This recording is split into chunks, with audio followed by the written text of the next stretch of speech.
স্যারের ক্লাসকে দিন দিন আরো কঠিন হয়ে পড়ছে। এতদিন বিএলওদের অসুস্থ হওয়ার খবর সামনে আসতো, বেশ কয়েকজন বিএলও কাজের চাপে আত্মহত্যা করেছেন এমন অভিযোগও সামনে এসেছে।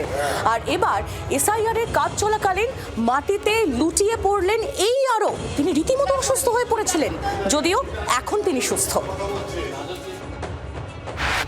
6.5 কোটির বেশি ভোটারের রাজ্যে এসআইআর হচ্ছে মাত্র কয়েক মাসে, ফলে কাজের চাপ যে পাহাড় প্রমাণ তা বলার অপেক্ষা রাখে না।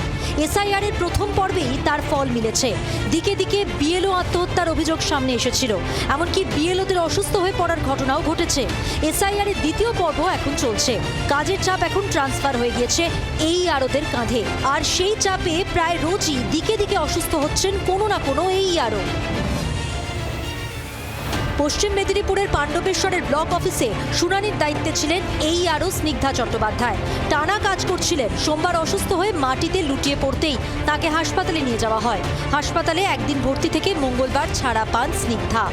এই এসআইআর এর ডিউটি করছিলাম, হিয়ারিং নিচ্ছিলাম, তো হঠাৎই শরীরটা খারাপ হয়ে যায়, মাথা ঘুরে যায় আর মাথা ব্যথা করছিল প্রচণ্ড, বমি বমি ভাব। তারপরে হঠাৎ করে আমি সেন্সলেস হয়ে যাই। স্নিগ্ধার বাড়িতে একজনের শিশু রয়েছে, ওকে বাড়িতে রেখে এসেই টানা ডিউটি।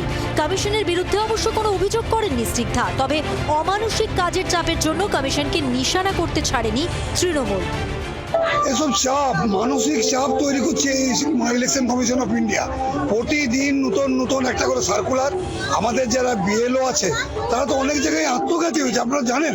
মানুষ আতঙ্কগ্রস্ত, বিএলওরা আত্মঘাতী হয়েছে এবং এবারে এই আরো অসুস্থ হয়ে পড়ছে।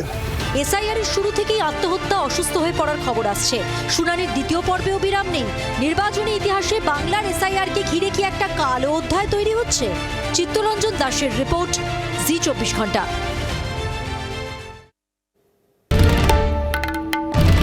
বাংলার আওয়াজ, বাঙালির আবেগ, জি 24 ঘন্টা।